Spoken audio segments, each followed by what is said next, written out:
But लाला, एक चीज बहुत इंपॉर्टेंट जो आपसे जानना जरूरी है, शाहीन शाह आफरीदी की तबीयत के हवाले से, बिकॉज यस हमें खबर मिली थी कि बहुत सारे लड़के हैं जिनको वायरल इन्फेक्शन हुआ, जिनको बुखार हुआ, जिनको बॉडी एक था। उसामा मीर भी उसमें से एक नाम थे, जमान खान भी एक नाम थे।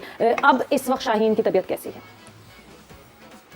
अच्छा सर, ऑनेस्टली मेरी कोई 3-4 दिन में कोई बात नहीं हुई, बल्कि किसी से भी बात नहीं हुई। 3-4 दिन मैं अपने कामों में इन्हीं चीज़ों में लगा रहा। मेरे ख्याल में ठीक होगा, ठीक होगा। अगर लास्ट मैच, क्योंकि लास्ट मैच में जो मेरी उससे बात हुई थी, उससे 2 दिन पहले जो मेरी बात हुई थी, वो थोड़ा था वायरल वगैरह था, उसका प्रॉब्लम था, वो एंटीबायोटिक्स के ऊपर था। अगर वो मैच खेल सकता था तो मेरे ख्याल में आगे कोई इशू नहीं होगा उसका। सही। अच्छा, स्ट्रेंथ के हवाले से लाला हम बात कर रहे हैं, उसामा मीर इन हुए हैं और उसामा मीर की लेग स्पिन के हवाले से बीमारी जोर का जोड़ में डे 1 से बात जा रही है। आपने कहा कि राइट टाइम है अगेंस्ट ऑस्ट्रेलिया। ऑस्ट्रेलिया के पास जंपा है, हमारे पास अब उसामा मीर है। Leg break versus leg break. Zampa को हमने देखा कि अभी तक वो उनको मार पड़ रही है इस वर्ल्ड कप में। लास्ट मैच में स्टार्ट में उनको पड़ी, बट उन्होंने कम बैक किया।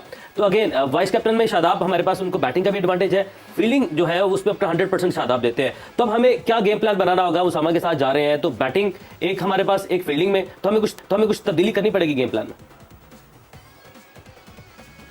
क्या तब्दीली करनी है? हम उसामा मीर को क्यों खिला रहे हैं? हम उसामा मीर को as a genuine leg spinner खिला रहे हैं, एज अ बॉलर खिला रहे हैं, क्योंकि हमारा वो डिपार्टमेंट परफॉर्म नहीं कर रहा था, जिसकी वजह से उसामा मीर को लिया है। पहले उसकी बॉलिंग है चाहिए हमें, एंड देन बैटिंग देखी जाएगी। फील्डिंग तो वही है कि जब तक आप इसको एंजॉय नहीं करोगे आप अच्छा नहीं बन सकते। और बैटिंग जिस तरह शादाब पहले कर रहा था, अभी मैचेस में लास्ट उतनी बैटिंग उसामा मीर भी कर लेता है। बट यूसुफ, फिर हम एक सवाल उठता है जहन में अचानक से, जब हम बैंगलोर की बात करते हैं, the past matches that we have seen in Bangalore, बहुत तेज ग्राउंड है, आउटफील्ड बहुत तेज है, विकेट बहुत अच्छी है, खूब रन्स बनते हैं। आपने आईपीएल में देखा, भरपूर रन्स बनते हैं। मतलब Bangalore is a pure batting paradise.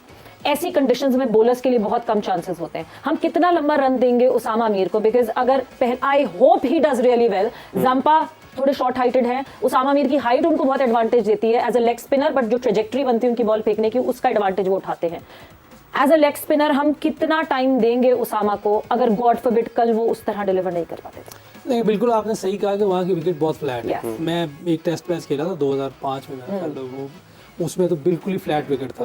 अगर लेकिन वो प्रेशर में आके वो आखिर में लाला ने 3 आउट किए थे, फिर वो अब्दुल रज़ाक का एक रन आउट था, उसकी वजह से एकदम मैच के अंदर आए। हालांकि बहुत फ्लैट विकेट थी, वो मैच हम जीते वहाँ। तो वहाँ जितने मैच आईपीएल में भी हमने देखे हैं, ग्राउंड छोटा है और फास्ट आउटफील्ड है उसकी, तो रन्स तो आपको देखें, मैं पहले दिन से कहता आ रहा हूँ, जो रन रेट है, जो अपना स्ट्राइक रेट है, वो ऊपर का होना चाहिए। हमारे ज़हन में नॉर्मली 350 होना चाहिए। और उस विकेट को अभी तो हमें नहीं पता कैसी होगी, लेकिन अगर वो वैसी है जैसे उसका बिहेवियर होता है, तो फिर तो बड़े स्कोर देखने चाहिए, क्योंकि उधर कोई चांस नहीं है बॉलर्स के लिए, जब तक कि वो विकेट टू विकेट जो बात है वही चांस होता है बचने का।